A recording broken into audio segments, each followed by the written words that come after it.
চৈদ্য শাক খেয়ে 14 প্রদীপ জ্বালিয়ে রাম চতুর্দশী পালন করব।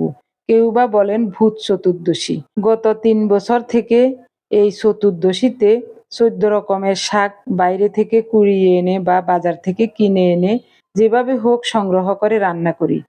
আর সন্ধ্যায় আমরা 14টা প্রদীপ জ্বালাই। কিভাবে শাকটা রান্না করছি দেখুন, তার সাথে একটা সুন্দর গল্প শুনুন। শাকগুলো পরিষ্কার করে ধুয়ে কুচিয়ে নিয়েছি।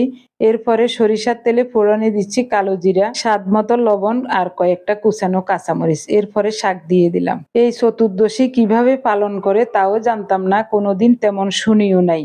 তো গত 3 বছর আগে আমার একজন প্রিয় মানুষ শিলিগুড়ি থেকে কমেন্টস করে আমাকে লিখেছেন, মাসিমা আপনারা কি এভাবে 14 শাক খেয়ে 14 প্রদীপ জ্বালিয়ে রাম চতুর্দশী পালন করেন?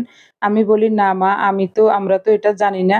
তখন উনি সব বৃত্তান্ত বললেন, কিভাবে কি করতে হবে, কি কারণে এই চতুর্দশী পালন করা হয়।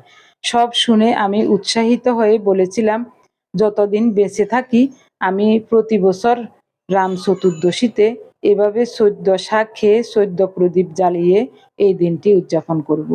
ভগবান রামচন্দ্রের 14 বছর বনবাসের কষ্টের কথাগুলি স্মরণ করেই এই প্রদীপগুলি জ্বালিয়েছি। আপনারা কে কে চতুর্দশীতে এভাবে প্রদীপ জ্বালান কমেন্টসে জানাবেন। ধন্যবাদ সবাইকে।